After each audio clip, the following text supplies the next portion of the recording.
काय म्हणते परभणीची पब्लिक, मी Marathi blogger. Video आवडलास तर लाईक सबस्क्राईब करा. चला मग आता आपण जातोय जिंतूर नाक्यावर रॉय एजंटला भेटायला. रॉय एजंट कोण आहे तुम्हाला मी पुढे सांगतो. आपण इसावा कॉर्नरला आलो. ही जी पाठीमागची पब्लिक आपल्याला बघत आहे ती एसटीचा वाट बघाय. मग आपल्याला आपले मित्र भेटले, हात दाखवू लागले मस्त. आपण यांना बाय बाय करून आपण निघालो जिंतूर नाक्याकडं. जिंतूर नाक्याकडे जाताना खूप ऊन लागत होतं.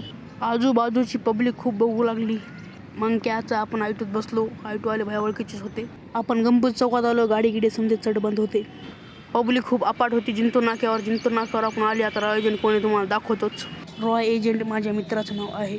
रॉय एजंट वैभवनगरच्या पाठीपाशी आपली वाट बघत थांबलाच होता. समोर 4-5 पोरी होत्या. थोडी शायनिंग गिनिंग मारावं म्हणलं. व्हिडिओ थोडा मोठा होऊ लागला म्हणून पळवा म्हणलं. आमची प्रिय विनायक भायाला भेटलो. हे रॉय एजंट माझा खास मित्र. काय भाई विनायक भाया हातान घेतं दाखवू लागले. रॉय एजंट बी हात घेतं दाखवू लागला मस्त. आम्ही मग नूतन ग्राउंडमध्ये गेले. इस्माईल देऊ लाग. मग काय आम्ही नूतन ग्राउंडमध्ये आले. मस्त पोरं क्रिकेट खेळू लागले. तिकडे पोरं मस्त मस्ती करू लागले. व्हिडिओ आवडला असेल लाईक सबस्क्राईब करा.